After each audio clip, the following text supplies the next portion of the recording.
So one of the things that you can actually go ahead and do using ILovePDF is you can turn an ordinary PDF file into an interactive PDF form as well.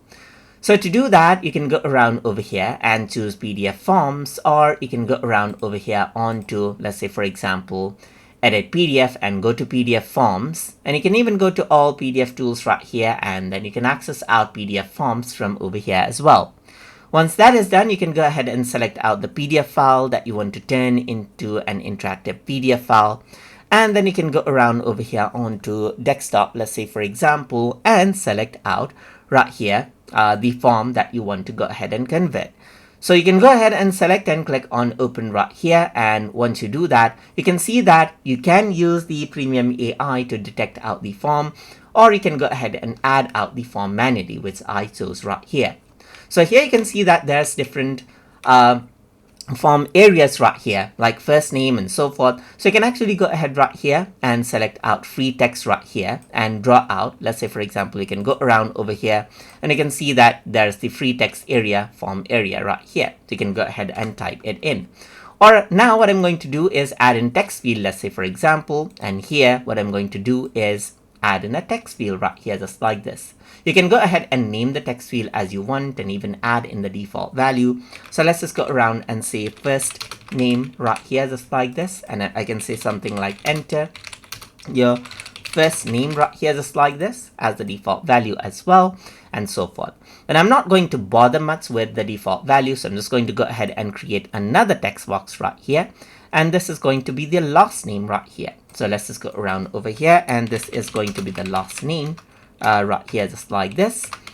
And then I'm going to go around over here, and then let's just go to the text field, and then I'm going to go ahead right here, just like this, click around right here, and then I'm going to go ahead and add in a phone number right here. So let's just go around over here, add in the phone number field, go around over here, just like this, and then add in the web phone as well. So let's just go ahead and click and drag it out, and then keep it around over here, just like this. And I can go around over here again and then enter out email as well.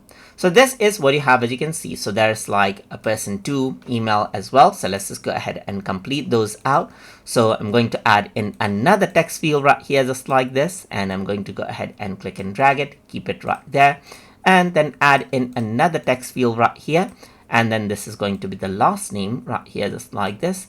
And then I'm going to go ahead right here, add in another text field right here. The text field is already selected, so this is what you have. Go around over here and then select this out, click and drag it out right here, and keep the work phone right here, just like this.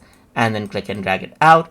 And then I'm going to go around, add in another text field as well. So you can see that this is what you have, as you can see right here. And I'm going to go around over here and add in the text field right here, just like this. So now once you export out the PDF, what happens is that it will be an interactive form. You can even go ahead and add in a checkbox field right here, just like this. So let's just add in a checkbox field, and then you can add in a text right here as well, saying I agree to the terms and conditions, let's say for example right here. So you can go ahead and select this out, and you can add in a radio button right here, just like this as well. So this is radio button 13 right here, just like this. And then you can go ahead and add in another radio button as well. So let's just go around over here, and then you can go ahead and say I agree is there. And you can go ahead and say something like select gender as well. So let's just go around over here, delete this out. This is radio button, this is the field type. So you can see that this is radio button, this is radio button right here. And then I'm going to go ahead and add in a text as male right here, and then female right here, just like this. So I can go ahead right here and let's say for example, select this out and move it out in place as you want right here, just like this. So apart from that, you got the list box right here, just like this. So I can go ahead and then select out, let's say for example, child or adult right here. I'm just going to go around over here and say adult male, and I'm going to say or let's say for example child, adult, or elderly right here. So let's just go around over here and say elder right here, just like this. You can go ahead and enable multi-select, or you can disable out multi-select right here. And you can even go ahead and add in, let's say, for example, a combo box as well as you want. So let's just go ahead and keep the default values right here. Over here on the left hand side, you can go ahead and change around, let's say, the color of the text as you want as well. So there's the text style, and there's the stroke style as well. You can go ahead and change it as you want. So once everything is done, you can go ahead and close it, and you can go ahead and download it. So it says the task has been processed successfully, and as you download this out, you can see that this is the PDF form. You can go ahead and select this out right here, select out male or female. So I forgot to go ahead and set the radio button to the same standard. So you can go ahead and type in the name right here, and then there's the test right here. You can add in the name and so forth. So for the radio button itself right here, so let's just go around over here just like this.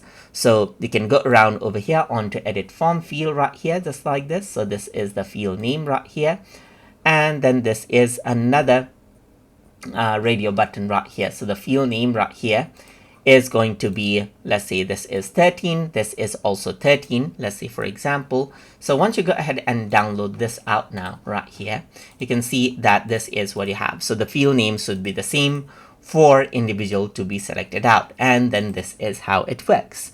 So that is basically how you can go ahead and work around with PDF forms inside of ILovePDF. So I hope you guys learned something as always.